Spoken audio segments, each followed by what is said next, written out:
Guys, welcome to another episode of I Analyze Your Replays. It is the second episode. Today we have a PVZ brought to you by 2Easy21.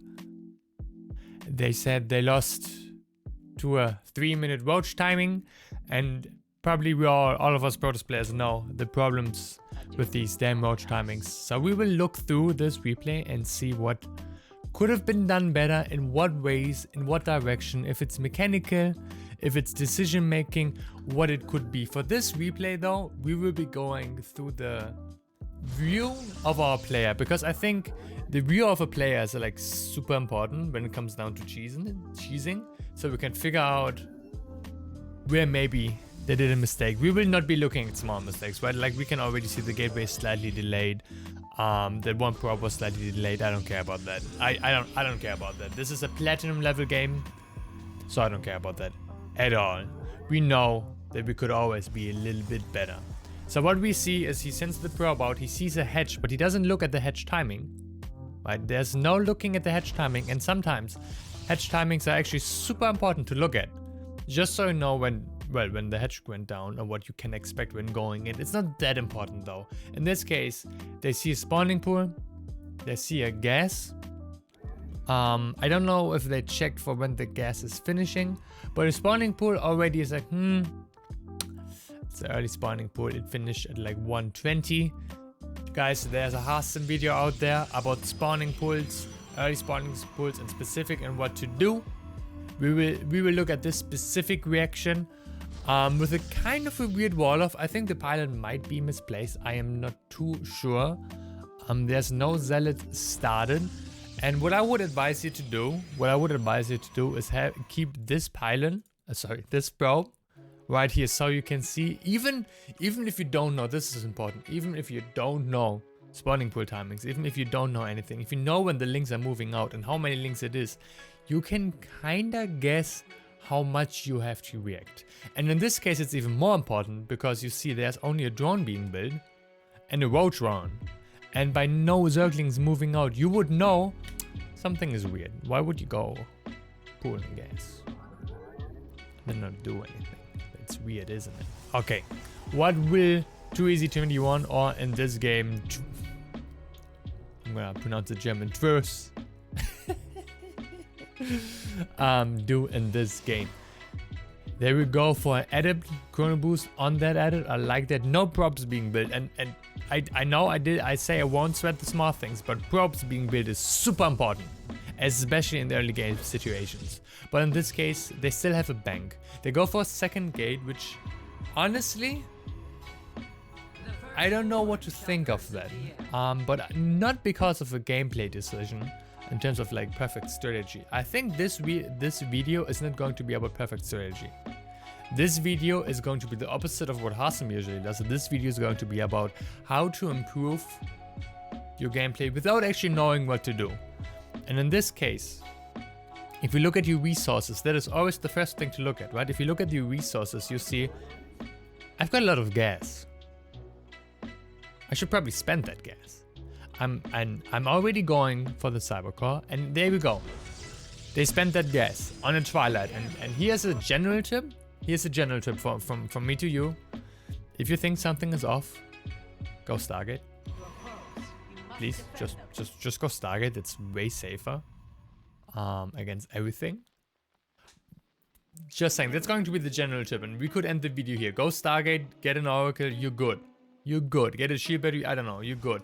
And you can get a shield battery because, as you can see up here, the minerals are still left over, so we don't have to worry about, oh no, but my build. No, you have minerals left over. You can get a shield battery, right? But in this case, they're going for a twilight, and as you can see in the production tab, the Zerg isn't all-inning right now. But we don't know that. We don't know that. We don't know anything. That first adept, in my opinion, should move out, but the problem is that first adept can't really move out if you don't know if Zerglings are out on the map, so it's a little bit tricky. In this game, we're going for glaives, which is still like, it's like they're roaches. Fuck, man, glaives is super dangerous. Please go Stargate next game. But even more important than that is that chrono boosts are not being used. So this is actually becoming a more mechanical replay. As I already mentioned, chronoboosts are not being used at all. Could have been used on the warp gate, could have been used on the probes. And this is not small stuff. This is very important. This is not small stuff. This is something to improve on, that 4 roaches like this would, instead of doing like 1 added of damage, would do 0 damage, right? And there are minutes left over for shield batteries as well. So if there's something off, just play it safe. Just go for shield battery. Just, if like in most cases you can do it. If you lose a game like this, just check your resources and you're like, oh yeah, no wait, I can build a battery then. It doesn't matter. Next time. But in this game, we get the warp gate out, and we will also get 3 stalkers out just in time. Rebuilding the cybercore in those cases is super important.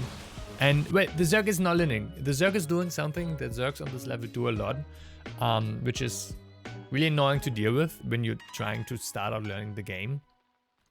And that is, they just do random attacks. You know, on our high level, Zergs either commit hard or they just build drones, because that's how Zerg works. Where on low level, they just kind of randomly build 5 roaches and walk your way, and then you kind of die because you didn't expect it, and you're following a build order or something, and you feel like, wait, but I shouldn't diverge too much, because you don't know how far you can diverge. And this is where I come in and tell you guys, again, look at your resources in the replay or in the game and check, well, I mean, if I can get 100 minerals, I should be able to get that.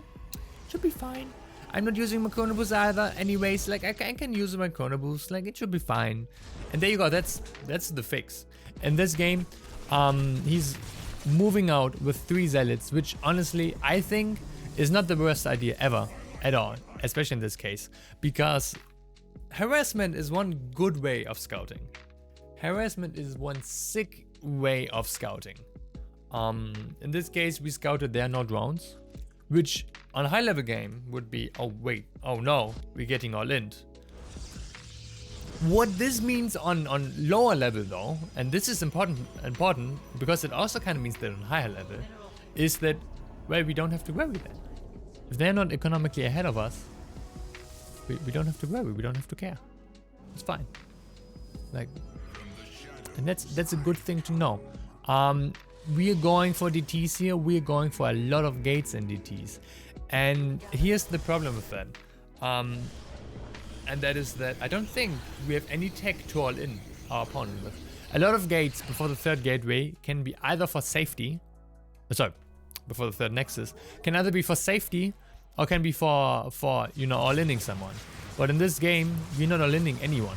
Like, there's no all-in happening. And we're floating 1.7k minerals. And the problem with floating 1.7k minerals is that at this moment, analyzing the replay becomes tricky because you can't analyze anything anymore. Like, you can literally do anything. A lot of times people ask about, wait, but holy, what should I build? And I've got a rule for you guys. If you're floating more than 1k minerals in a stage like this, the answer is going to be, you shouldn't care what to build, just build. Because now imagine if we go to everyone vision real quick and we see about, wait, I can go on unit tab, 9 hydras and 5 zealots. Imagine if you'd had 20 zealots, 5 circlings. Imagine if you had 20 zealots now.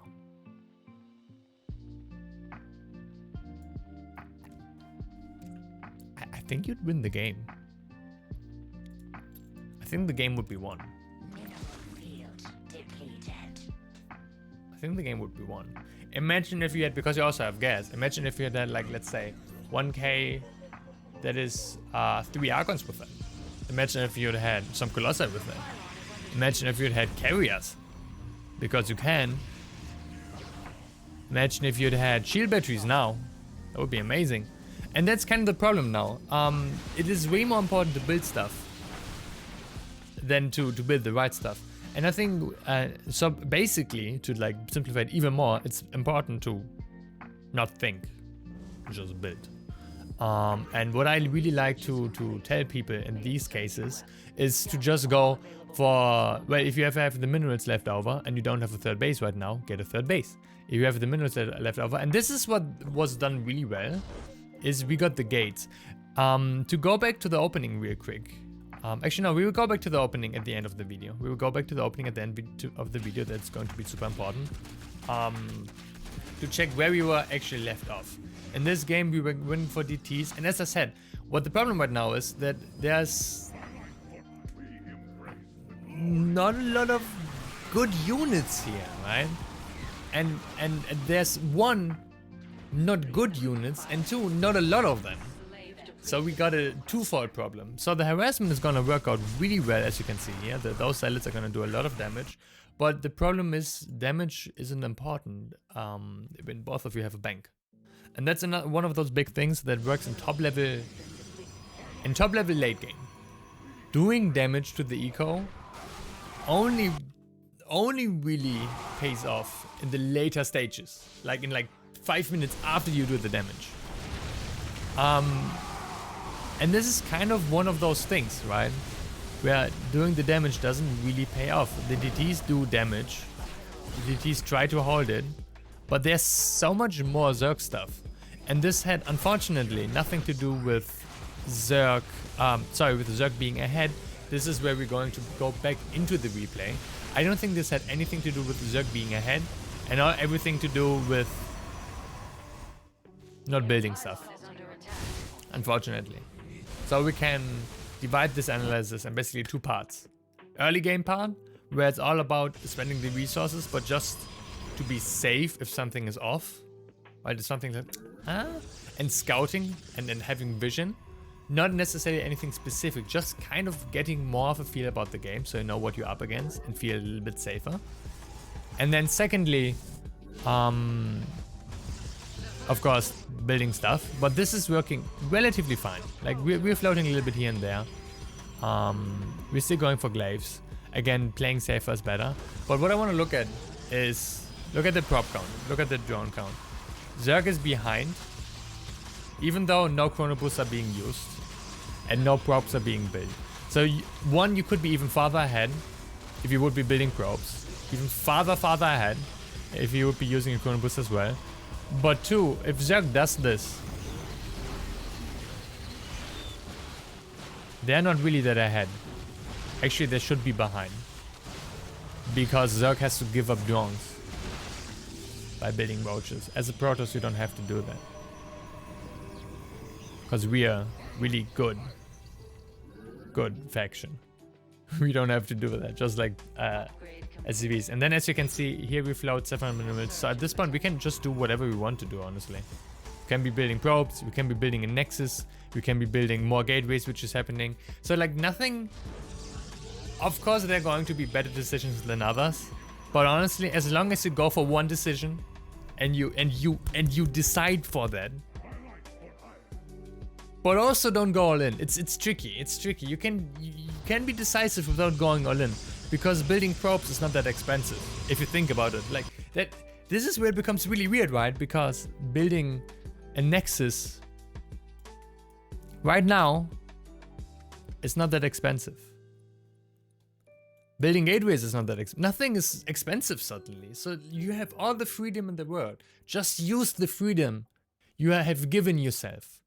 Look at the bank. Look at the bank as freedom you have given yourself, that you can do whatever you want to do. It's your retirement bank, right? And now you're retired, you can do whatever you want to do. You can build a nexus, you can build gateways, you can build tech, because you also have the gas. You can do whatever you want to do. You just gotta do it. Just gotta have fun with it. And I think that is a very positive note to end the video on. I hope this video was helpful in a less specific way than most other videos, and more of a thought-provoking way, I guess, of this is what you could be doing, but you don't have to, because this is still a sandbox game. I hope you enjoyed the video, guys. Always remember, Bank means freedom, but freedom is meant to be used. Thank you for watching. Take care. Peace.